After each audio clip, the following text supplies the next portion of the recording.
नमस्कार, मैं गुड़िया शाह। गुड मॉर्निंग स्टडी में आपका स्वागत है। शराबबंदी के नेक फैसले से बिहार को क्या हासिल हुआ? हाई कोर्ट के फैसले को समझना चाहिए। पटना हाई कोर्ट ने एक केस में फैसला सुनाते हुए कहा कि राज्य सरकार ने बिहार प्रतिषेध और एक्साइज एक्ट 2016 को जब लागू किया था तो लोगों का जीवन स्तर सुधारने और पब्लिक हेल्थ को लेकर उसका मकसद बहुत नेक था, लेकिन कई वजहों से अब इसको इतिहास में बुरे निर्णय के रूप में देखा जा रहा है।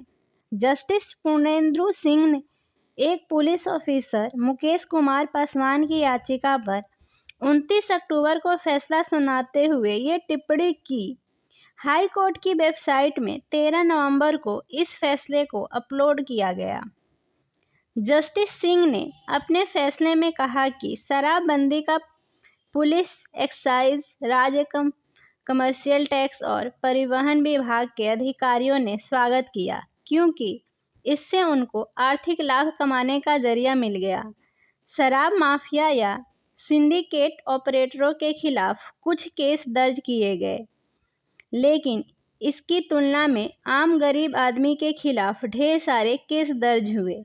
वे शराब पीने के कारण पकड़े गए या कच्ची शराब पीने के शिकार हुए।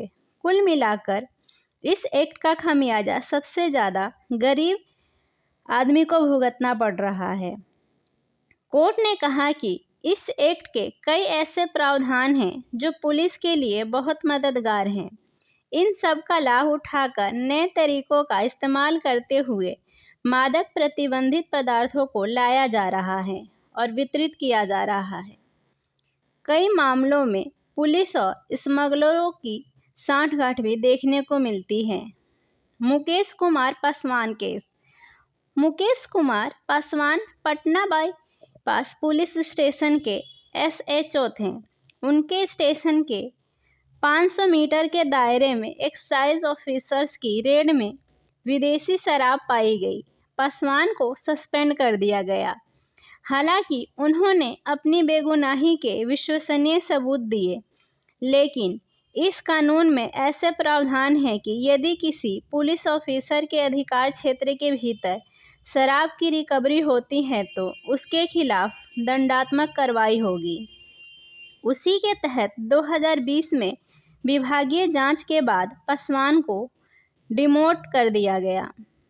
मुकेश पासवान की याचिका पर ही फैसला सुनाते हुए हाई कोर्ट ने फैसला दिया कि इस एक्ट में प्रावधान ही ऐसे थे कि विभागीय जांच महज एक खानापूर्ति ही थी, क्योंकि ये पहले से ही तय था कि उनके खिलाफ क्या कार्रवाई होगी।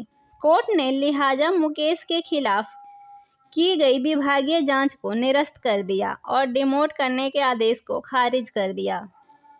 प्रशांत किशोर।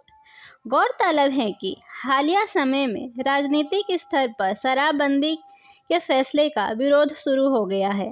प्रशांत किशोर ने शराबबंदी का सबसे मुखर विरोध किया है। उन्होंने जब से जन सुराज पार्टी बनाई है तब से ही बहुत मुखर रूप से शराबबंदी का विरोध किया है। उन्होंने कहा कि सत्ता में आने की स्थिति में 24 घंटे के भीतर सबसे पहले शराबबंदी के कानून को रद्द करेंगे। उनका तर्क है कि इससे एक तो राजस्व को बहुत नुकसान हो रहा है और दूसरी तरफ इस कानून के माध्यम से जो सामाजिक लक्ष्य था वो भी पूरा नहीं हो सका। ऐसी ही अन्य खबरों की जानकारी के लिए हमारे चैनल पर बने रहें। धन्यवाद।